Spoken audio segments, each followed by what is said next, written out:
Welcome back to Mysterious Goings On, or if this is your first time, welcome to Mysterious Goings On. Chapter 11. That sounds like a bankruptcy proceeding.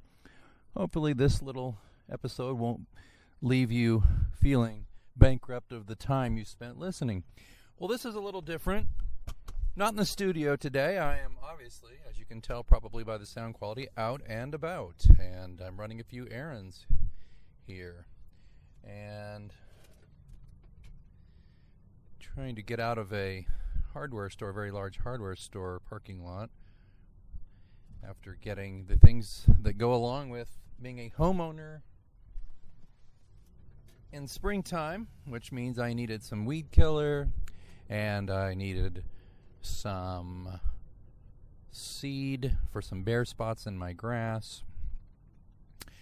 Because after a couple of years of having a groundskeeper kind of deal, a landscaping company come mow my grass, that kind of thing, I'm taking it all back. In fact, I also got a new lawnmower, too.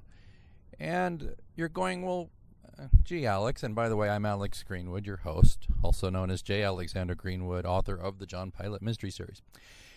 But you're probably thinking, gee, Alex, why do I care about you running errands and you talking about doing lawn work? Well, that's the whole key of today's brief chapter.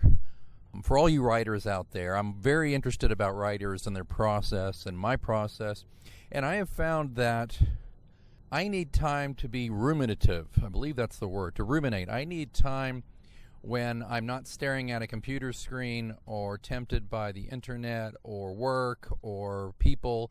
I need time, as corny as it sounds, to get back to the earth, to get back to the soil.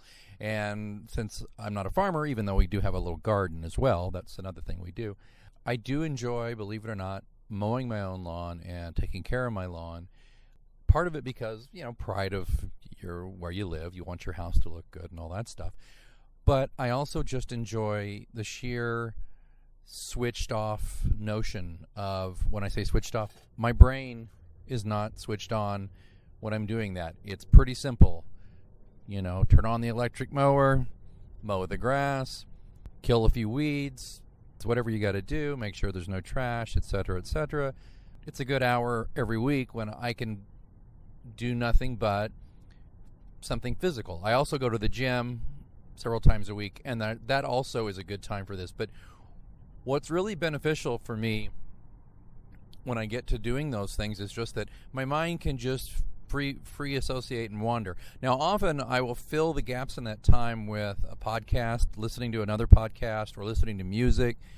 Listening to podcasts is a great way to pass the time, but it kind of destroys the ruminative process because either the podcast completely crowds out my time to kind of free associate and think and get ideas for my writing, or I totally waste time listening to the podcast because I don't really hear what the podcaster's saying because I'm so in my own head thinking about my own stuff. What I try to do is probably just put music on more than anything else while I'm doing these tasks, and when I'm at the gym too.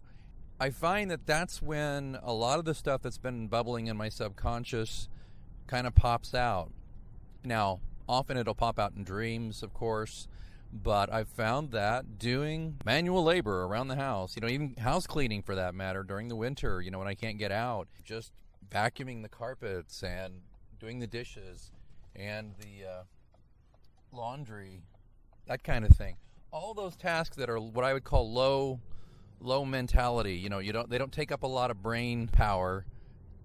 They free up the mind and the subconscious, at least in my case. I've had some ideas that have come out of nowhere, when I've been zapping weeds or finishing up mowing the lawn or similar kinds of things. Also, it's kind of funny too, occasionally a lot of these things I do, like when I used to run a lot, that became a characteristic of John Pilate, the lead character in my series. He became a runner about the same time I did. I thought this is a good thing for him because, one, he wants to get healthy and quit smoking, but also when he's running, it gave his alter ego, Simon, more opportunities to attack him or contact him or assail him, because there's really nowhere else for him to go when he's running, especially if he's not listening to music on his iPod or something like that. So, not a whole lot about that other than just that thought of, sometimes in order for the work to happen and sometimes for discoveries to happen, you need to open up your mind by doing things that don't require a lot of thought.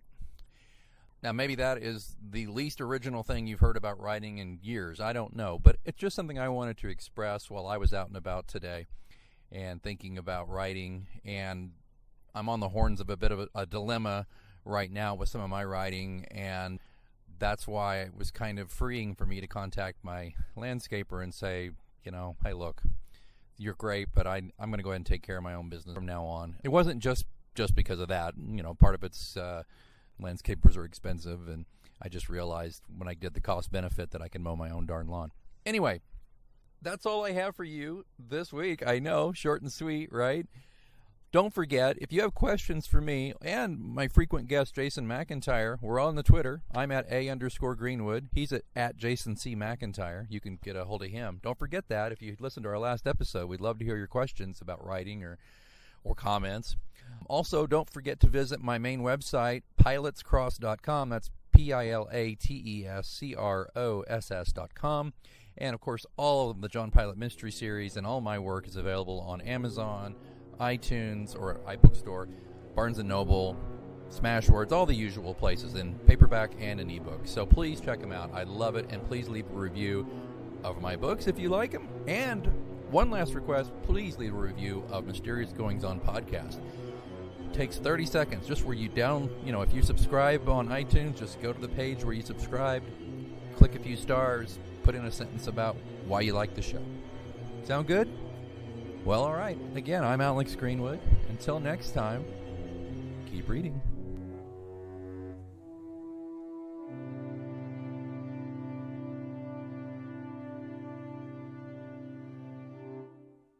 And now, a thought from Geico Motorcycle. It took 15 minutes to take a spirit animal quiz online. Please be the cheetah.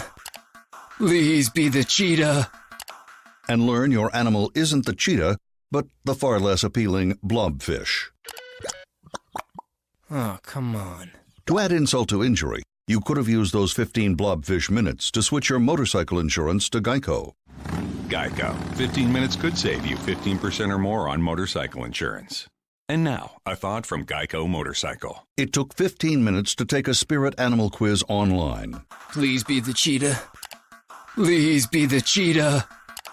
And learn your animal isn't the cheetah, but the far less appealing blobfish.